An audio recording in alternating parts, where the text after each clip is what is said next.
Hello everyone, welcome to this new session on current affairs update. I am Ashish and today we are going to discuss $1 million question that when will a COVID vaccine be developed. जैसे Sholay movie में गब्बर पूछता रहता था कि होली कब है, ऐसे ही आजकल लोग पूछ रहे हैं कि ये वैक्सीन कब आएगी. So in the end of this video you will get an answer when will the vaccine be developed. So with the help of 4 charts we will try to delve deeper into this issue और 4 chart के द्वारा you will get a better understanding of vaccine development and the current status of various vaccines. So let's start with today's proceedings.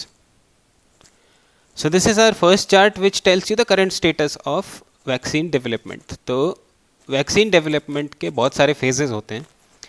सबसे पहली stage होती है pre clinical evaluation, जिसमें vaccine का test किया जाता है एनिमल्स के ऊपर. उसके बाद अगर वो सक्सेसफुल हो जाता है तो ह्यूमन ट्रायल्स पे उसको परमिशन मिल जाता था.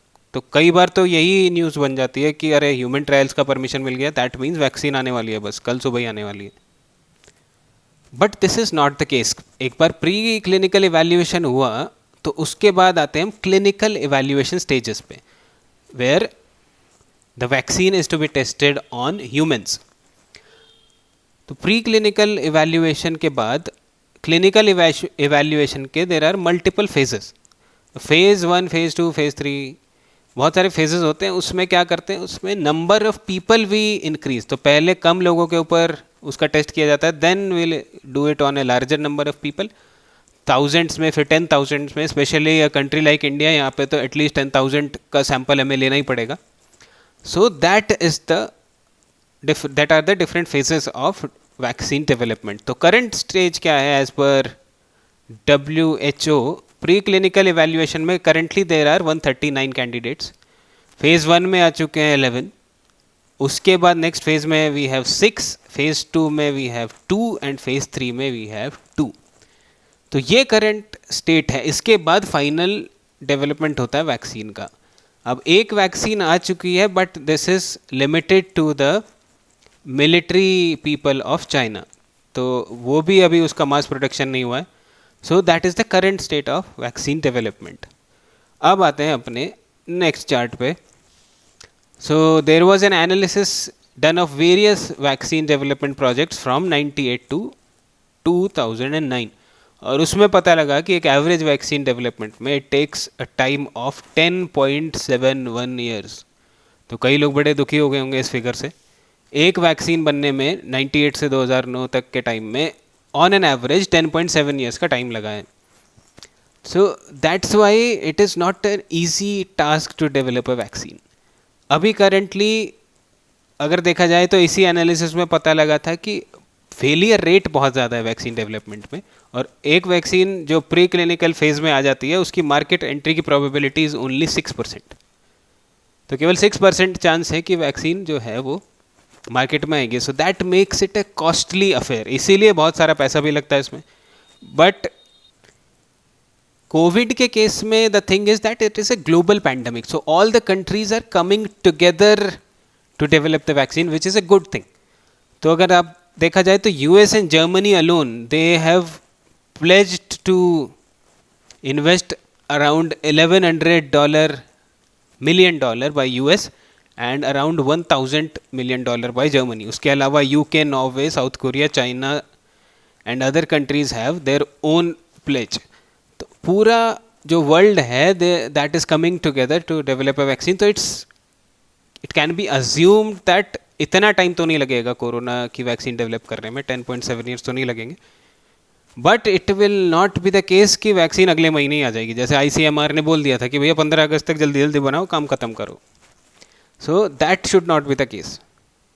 अगले चार्ट पे आ जाते हैं कि जो बाकी बीमारियां रही हैं कोरोना से पहले उनमें क्या स्टेटस है वैक्सीन का.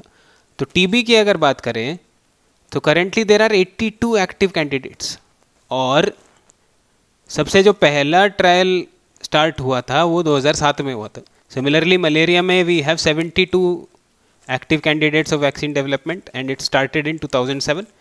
डेंगू के लिए 60 हैं करेंटली एंड 2007 में स्टार्ट हुआ था. And don't forget about HIV. It's been more than 40 years और अभी तक कोई वैक्सीन नहीं आई है HIV की.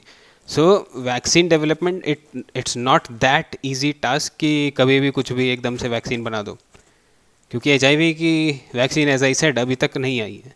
अगले चार्ट पे चलते हैं. हमारा जो फाइनल चार्ट है, जो रिसेंटली अप्रूव्ड वैक्सीन्स हैं उनका भी एक बार एनालिसिस देख लेते हैं. एबोला की वैक्सीन के ट्रायल स्टार्ट हुए थे 2014 में और अप्रूवल मिला 2019 में. डेंगू की वैक्सीन के ट्रायल स्टार्ट हुए थे 2011 में, अप्रूवल मिला 2015 में. मलेरिया 2011 से 2015.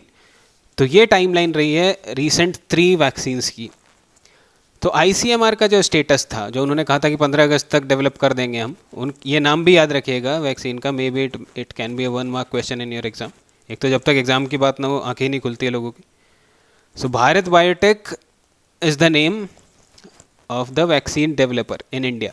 तो उन्होंने बोला था कि भैया 15 अगस्त तक वैक्सीन बना दो. However ICMR has backtracked on the initial claim. Now I am giving one question to ponder upon. You can tell your thoughts in the comment box. Is it a good idea to start the vaccine development with a deadline in mind, जैसे कि ICMR ने किया था? So what are your thoughts on that? Please do tell us in the comment box. तो ICMR ने, जैसे मैंने बोला, बैक ट्रैक कर लिया है. So finally what the question we started with, कि what is the date, कि एक डेट बताओ जिसमें वैक्सीन आ जाएगी. So इवन इफ अगर बहुत ज़्यादा ऑप्टिमिस्टिक हम रहें तो 2021 तक भी अगर आ जाए वैक्सीन, तभी भी it will be A historic attempt. अब 2021 तक वैक्सीन आना बड़ा मुश्किल है. हो सकता है 2022 तक आए, but it's definitely not the case कि 15 अगस्त तक वैक्सीन आ जाएगी, जो कि बहुत सारे साइंटिस्ट ने ऑलरेडी बोल दिया है. So that is our take on the recent developments on COVID vaccine. I hope you liked the analysis, and we'll again meet with some new topic. Till then, keep learning.